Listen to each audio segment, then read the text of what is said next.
அண்ணே கால்குலேஷன் அப்படிங்கிற தாண்டின இப்படித்தான் அசாம்ல சொன்னாங்க எல்லாம் ஜெயிச்சோம், திரிபுரா சொன்னாங்க எல்லாம் ஜெயிச்சோம். அதனால் இந்த முறை தமிழகத்தினுடைய களம் முழுவதுமாக மாறி இருக்கு. ஆனால் நீங்க நினைக்கிற மாதிரி வீக் சீட்டு ஸ்ட்ராங் சீட் எதுவுமே இல்லைங்கண்ணா. நீங்க பாருங்க, மிகப்பெரிய அளவில் அந்த யாத்திரையிலே பார்த்தோம், மிகப்பெரிய அளவில் களம் மாறி இருக்கிறது.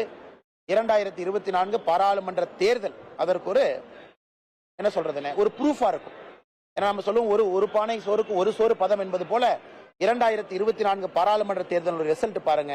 பாரதிய ஜனதா கட்சியினுடைய வளர்ச்சி அபரிதமாக எல்லா இடத்துலயும் இருக்கு.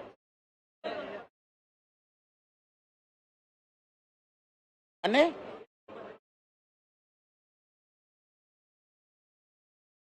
எதிர்கட்சிகள் சொல்றாங்களா? அண்ணே, தமிழ்நாட்டில் இருக்கக்கூடிய திமுக தன்னுடைய 90% பணம் வந்ததே எலக்ட்ரல் பாண்ட் மூலமா. இந்தியாவில் ஒரு ரீஜனல் கட்சியில மிக அதிகமாக பணம் வந்திருப்பது திராவிட முன்னேற்ற கழகத்துக்கு எலக்ட்ரல் பாண்ட் மூலமா. அதனால் எலக்ட்ரல் பாண்ட் வந்து ஒரு மெக்கானிசம், இட்ஸ் an இன்ஸ்ட்ருமெண்ட், ஒரு பினான்சியல் இன்ஸ்ட்ருமெண்ட். எல்லா கட்சிகளுக்கும் எலக்ட்ரல் பாண்ட் மூலமாக ஒரு சுத்தத்தை கொண்டு வர வேண்டும் என்பதற்காக அருண் ஜேட்லி அவர்கள் பினான்ஸ் மினிஸ்டரா இருக்கும் பொழுது 2018 இதை பத்தி ரொம்ப தீவிரமா பேசியிருந்தாங்க. இன்னைக்கு உச்ச நீதிமன்றம் வேண்டான் இருக்காங்க. இப்ப நம்ம அடுத்து யோசிக்கணும், இப்ப எலக்ட்ரல் பாண்ட் வேண்டாம்னா அடுத்து என்ன பண்ணலாம்? திரும்ப அதே மாதிரி இந்த பணம் கொடுக்கறது, பணத்தை வாங்கி பெட்டியில வச்சுக்கிறது, அதெல்லாம் நீ வேலைக்கு ஆகாதுன்னு. இன்னைக்கு எலக்ட்ரல் பாண்ட் இல்லைன்னா அரசியல் கட்சிகளுடைய நிலைமை நினைக்கிறேன்னா பணத்தை போய் கையில வாங்குற நிலைமையில தான் இருக்கு. இன்னைக்கு பாரதிய ஜனதா கட்சி பாத்தீங்கன்னா நம்ம நடத்தக்கூடிய கூட்டமும் கூட செக்ல தான் செலவு பண்ணல. எங்களதெல்லாம் டிரான்ஸ்பரண்ட் ஆடிட்டிங். 2021 நம்முடைய உள்ளாட்சி தேர்தல் பிரதிநிதிகள் 5800 பேருக்கு செக்ல பணம் கொடுத்தோம். தமிழ்நாட்டில் எந்த கட்சியா சொல்ல முடியுமா? இன்னைக்கு எலக்ட்ரல் பாண்டை எதிர்த்து இவங்க ஆர்ப்பாட்டம் பண்ற கட்சி யாராச்சும் முன்னாடி வந்து எங்க வேட்பாளருக்கு செக்ல பணம் கொடுக்கன்னு சொல்லுங்க. 2021 சட்டமன்ற வேட்பாளர்கள் 20 பேருக்கு செக்ல பணம் கொடுத்தோம். 2024 பாராளுமன்ற வேட்பாளருக்கு செக்ல தான் பணம் கொடுப்போம். அது பாரதிய ஜனதா கட்சியினுடைய சித்தாந்தம். We are very open about our partyங்கண்ணா, very clear. 5800 வேட்பாளர்களுக்கு செக்ல கொடுத்திருக்கோம். வேற எந்த கட்சியா சொல்லுங்க. எல்லா பொதுக்கூட்டமும் செக்ல கொடுக்கிறோம். ஏன்னா எலக்ட்ரல் பாண்ட்ல பணம் வருது, அக்கவுண்டட், ஆடிட்டட். நாங்க திரும்ப செக்ல கொடுக்கிறோம். Everything is accounted and audited.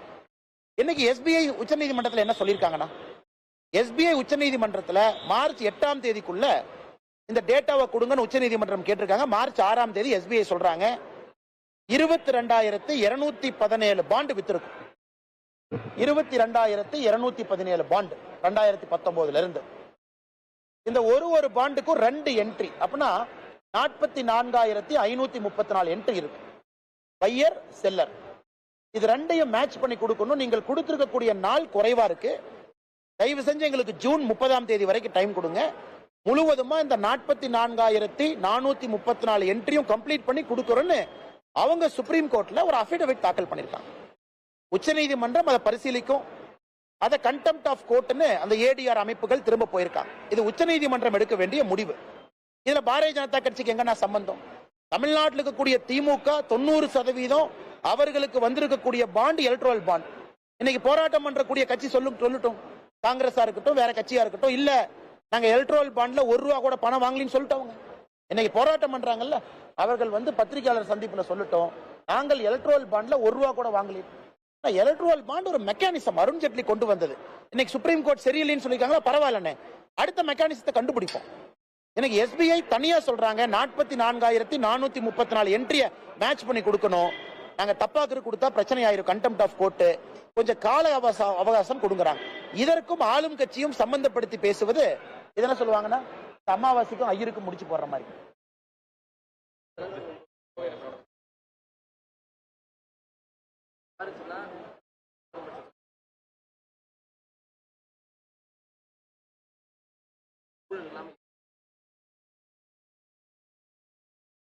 இன்னுமே நீங்க ராஜா அண்ணன் பேசுற பேச்ச சீரியஸா எடுத்துக்கிறீங்களான்னு நான் தெரியாம உங்கள்கிட்ட கேட்கிறேன். மைக் எடுக்கிறாரு, பத்திரிகையில வரணும்னு கண்டதெல்லாம் பேசுறாரு. அப்புறம் நான் 2G ஊழல் பண்ணவே இல்லைங்கிறாரு. என் டேப்ல ரிலீஸ் பண்ணிட்டு இருக்கேன், பாருங்க. ராஜா அவர்கள் நான் வெளியிடக்கூடிய 2G டேப்ல ஒரு பேசுறேன்னு சொல்லிட்டு அரசியல் விட்டு இந்த நிமிஷம் நான் போயிடுறேன். 2G டேப்லாம் நீங்க கேட்கறீங்களான்னு தெரியல. யாராவது திமுக கார வந்து இல்ல அது அண்ணாமலை வந்து ஃபேப்ரிகேட் பண்ணி அந்த டேப்பை போட்டார், அதெல்லாம் கேளுங்க. கேலி கூத்து. சிபிஐ இவங்களே சொல்றாங்க இந்த டேட்டு தான் ரைடுக்கு வரணுமா, அது இந்த வீட்டுக்கு தான் ரைடுக்கு போகணுமா, அது இவங்களே பேசிக்கிறாங்க. அந்த பெர்டிகுலர் டாக்குமெண்ட்ல எடுத்து வச்சிரு, சிபிஐ கார வந்து அந்த டப்பாவை மட்டும் தூக்கிட்டு போயிடுவான். அதுல இன்னொருத்தர் சொல்றான், கலைஞர் கருணாநிதியை சொல்றாரு நாளைக்கு தான் ரைடு பண்ணும், அப்பதான் இலங்கை மீனவர்கள் ஆர்ப்பாட்டம் பண்றாங்க, அல்ல டிவியில் அது வரும் இது வராது. இந்த மாதிரி கேலி கூத்து பண்ணக்கூடிய ஒரு கட்சி இன்னைக்கு வெக்கமே இல்லாம மைக்கில் ஏறி ராஜாண்ணன் பேசுறாரு, மோடி அவர்களை பத்தி ஜெயிலுக்கு அனுப்புவோம். இதெல்லாம் மக்கள் பார்த்து சிரித்துக் கொண்டிருக்கின்றார்கள். இதை போன்ற அரசியல்வாதிகள் தமிழ்நாட்டில் வாழ்றாங்க. அவர்கள் பேசுவதற்கு எந்தவித தார்மீகமான தகுதி இல்லைன்னு நான் பாக்குறேன். அண்ணே நான் வந்து தலைவா 365 நாளும் மகளிர் தினமா தான் பாக்குறேன் தலைவா. எனக்கு பிடிக்காத தலைவா, அந்த ஒரு நாள் மட்டும் மகளிர் தினம் நான் ஏத்துக்க மாட்டேன்.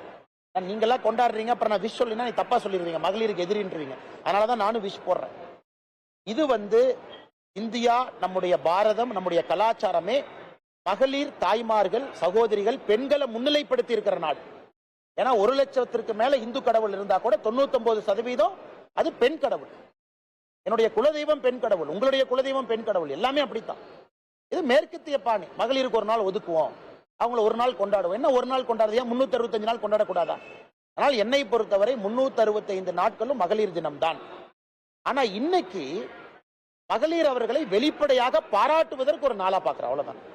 எல்லாரும் வெளிப்படையா பாராட்டணும். நம்முடைய தாய்மார், கூட இருக்கக்கூடிய சகோதரிகள், நாட்டுக்காக உழைப்பவர்கள், எல்லா இடத்துலயும் வேலை பார்க்கிறாங்க. நான் எதிர்பார்க்கின்றேன் ஒரு நாள் நம்முடைய நாட்டுல 50% குறைந்தபட்ச எம்எல்ஏ மகளிர் இருக்கணும், 50% குறைந்தபட்ச எம்பி மகளிர் இருக்கணும், பத்திரிகையாளர் சந்திப்பு 50% குறைந்தபட்ச மகளிர் இருக்கணும். அது வர்ற நாளுக்காக நாம் போராடுறோம், அதுக்காக நகர்ந்து சென்று கொண்டிருக்கின்றோம். இந்த ஒரு நாள் மட்டும் மகளிரை பாராட்டி 364 நாள் நம்ம அரசியல் கட்சி மறந்துடுவாங்க.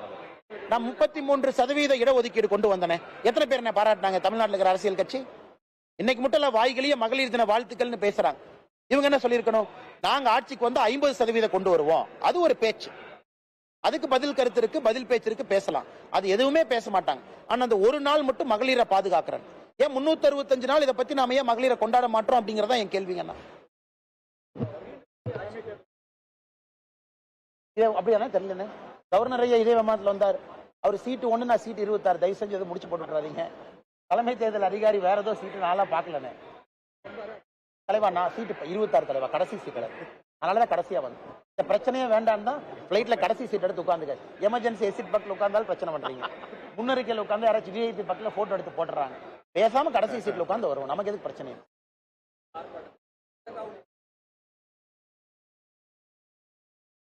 அண்ணே நீங்க பாருங்க, எழுதி கொடுக்குறேன். கோயம்புத்தூர்ல பாரதிய ஜனதா கட்சி எழுதி வச்சு எழுதி கொடுத்துட்டு போறேன். பாரதிய ஜனதா கட்சி ஒரு சரித்திர வெற்றி. கோயம்புத்தூர், பொள்ளாச்சி, நீலகிரி, ஈரோடு, திருப்பூர், கொங்கு பகுதி எல்லாம் முழுசா மாறிடுச்சு. கட்சிகள்லாம் கலந்த காலத்தில் உட்கார்ந்து பேசிட்டு இருக்கலாம். இதெல்லாம் பொய் பேச்சு. ஏன்னா பிரதமர் வேட்பாளர் சொல்லுங்க. இதை பேசுற கட்சி இருக்குல்ல, அவங்க பிரதம மந்திரி யாருன்னு கேளுங்க. அவங்க எம்பி ஆனதுக்கு அப்புறம் டெல்லிக்கு வெளியே உட்காந்து டீ சாப்பிட்டு இருப்பாங்களா பார்லிமெண்ட்டுக்கு வெளியே? நீங்க எல்லாம் பேசுறாங்கல்ல, அந்த கட்சி தலைவர்கிட்ட கேளுங்க. அண்ணா கோயம்புத்தூர் மக்கள் பிரச்சனையா நீங்க எம்பி ஆனா யார்கிட்ட போய் கொடுப்பீங்க? பாரதிய ஜனதா கட்சி ஆட்சிக்கு வந்து யார்கிட்ட போய் கொடுப்பீங்க? பாராளுமன்றத்துக்கு வெளியே டீ கடையில போய் உட்கார்ந்து அந்த பெட்டிஷனை பார்த்து உட்கார்ந்துருப்பாங்களான்னு கேளுங்க அவங்க எம்பி எல்லாம். இல்ல திமுக கேளுங்க, நீங்க மக்கள் ஓட்டு போடுங்க. இன்னைக்கு ஆட்சிக்கு வரப்போறது பாரதிய ஜனதா கட்சி. ஏர்போர்ட்ல இருந்து ரோட்ல இருந்து எல்லாம் சரி பண்ணணும். கோயம்புத்தூர் எதுவுமே சரியில்லை. ஆனால் மக்கள் தெளிவாக இருக்கின்றார்கள். பாரதிய ஜனதா கட்சி தான் இந்த முறை கோயம்புத்தூர், பொள்ளாச்சி, நீலகிரி, திருப்பூர், ஈரோடு வரும். நான் எழுதி கொடுத்துட்டு போறேன். ஆனால் நீங்க அவங்ககிட்ட கேளுங்க. முதன்மையான கட்சி இன்னைக்கு பாரதிய ஜனதா கட்சி கொங்கு மண்டலத்துல. அவங்க பேசுறவங்ககிட்ட கேளுங்க. சரி சார் ஒத்துக்கிறோம், நீங்க ஜெயிக்கிறீங்களே, உங்களை எம்பி ஆக்குறோம், நீங்க என்ன சார் பண்ண முடியும்னு கேளுங்க. அவங்க எம்பியா என்ன பண்ணுவாங்க தெரியாம கேட்கிறேன். பிரதம மந்திரி வேட்பாளர் கிடையாது. ஆட்சிக்கு வரப்போறது பாரதிய ஜனதா கட்சி. இல்ல திமுக 38 எம்பி மாதிரி டெல்லிக்கு பிளைட் பிடிச்சு திரும்ப வருவாங்களா? மக்கள் இன்னைக்கு வளர்ச்சி எதிர்பார்க்கிறாங்க. தங்குதடை இல்லாம வளர்ச்சி வரணும், விமான நிலையம் பிரச்சனை இல்லாம இருக்கணும், நகரம் வளரணும். எப்படி டிராபிக் ஜாம், எப்படி இருக்கு ஊரு, இதெல்லாம் சரி செய்யணும். மக்கள் தெளிவாக இருக்கின்றார்கள். பாரதிய ஜனதா கட்சிக்கு போடக்கூடிய ஒரு ஓட்டும் வளர்ச்சிக்கான ஓட்டுன்னு தெளிவா இருக்காங்க. நான் எழுதி கொடுத்துட்டு போறேன். கொங்கு மண்டலத்தினுடைய முதன்மை கட்சி இன்னைக்கு பாரதிய ஜனதா கட்சி.